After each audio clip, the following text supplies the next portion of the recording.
김병주의 단맛 맛. 오늘은 이재명 대표의 공직선거법 위반 2심 판결이 윤석열 대통령의 탄핵 심판에 미치는 영향을 분석해 드리겠습니다. 지난 3월 26일 오후였죠. 이 대표 선거법 위반 2심 판결이 유죄였던 1심을 뒤집고 무죄로 나왔을 때 저는 이런 생각을 했습니다. 야, 이렇게 되면은 윤 대통령도 살아나겠네 라는 생각을 했습니다. 그렇게 생각한 이유는 제가 헌법재판소의 보수 성향의 재판관 입장이 한번 돼 봤기 때문입니다. 자, 먼저 헌법재판소의 탄핵 심판 상황부터 한번 정리를 해봅시다. 헌법재판소가 여태까지 최종 판결을 내리지 못하고 있는 이유는 재판관들의 의견이 일치하지 않기 때문 아니겠습니까? 그것만은 분명한 것 같습니다. 자, 탄핵 소추가 인용되려면은 6명의 의견이 일치해야 하는데 지금 8명 중에 적어도 3명은 인용 의견에 반대하고 있다라는 뜻입니다. 그 반대하는 분들이 바로 보수 성향의 재판관들일 건데, 자, 이번 이재명 대표의 2심 무죄 판결 때문에 그분들은 더더욱 윤 대통령의 탄핵 인용 의견에 찬성할 수 없게 되어버렸습니다. 찬성할 수 없게 만들어졌습니다. 이유는 두 가지입니다. 첫 번째 이유는 작용 반작용의 원리 또는 형평성의 문제 때문입니다. 자, 이번 이재명 대표의 2심을 판결한 서울고등법원의 3명의 판사들은 진보 성향의 판사들입니다. 그래서 많은 사람들의 예상과 다르게 이재명 대표에게 유리하게 판결을 내렸다라는 게 중론입니다. 그런데 이 판결이 이 보수 성향의 헌법재판관들에게는 심리적으로 어떤 영향을 미쳤을까요?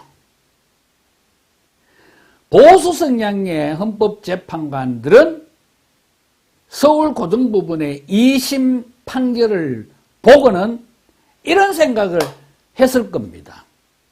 그래, 그런 식으로 한다 그러면 우리도 그렇게 할 수밖에 없지 라는 빌미를 줘버렸습니다. 보수 성향의 재판관들이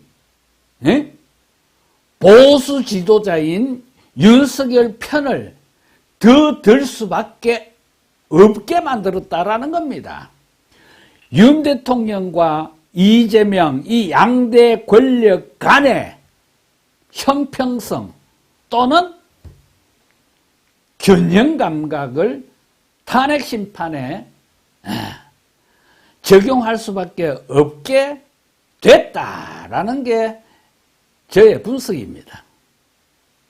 자, 두 번째 이유는 법 적용에도 윤 대통령에게 유리해졌습니다. 이번 이재명 대표 2심 판결을 보면은 이렇게 볼 수도 있고 저렇게 볼 수도 있는 경우는 전부 피고에게 유리하게 법을 적용했습니다. 그래서 탄핵 심판에서도 그런 경우는 피청구인인 윤 대통령에게 유리하게 법을 적용해도 누가 뭐라고 말할 수 없게 돼버렸습니다.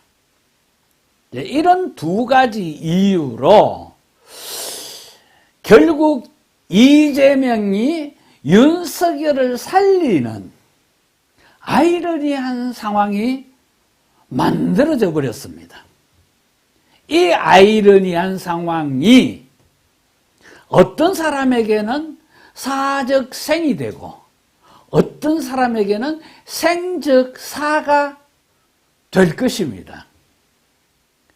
자, 이재명 대표의 2심 무죄 판결로 윤 대통령이 살아난다면 윤 대통령은 완전히 살아나지만은 이재명 대표는 잠시 살아났다가 다시 죽을 수도 있기 때문입니다.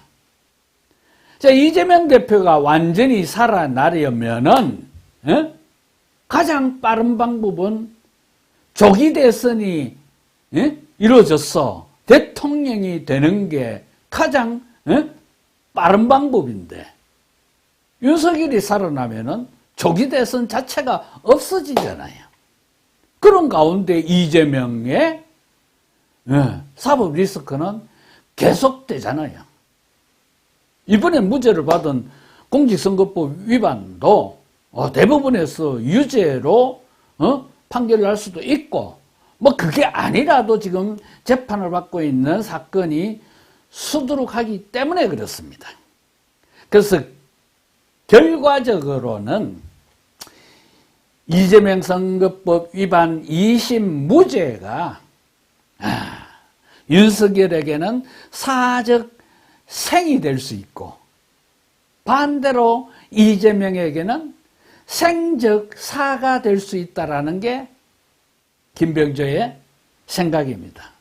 여러분은 어떻게 생각하십니까? 오늘 여기까지 하겠습니다. 고맙습니다.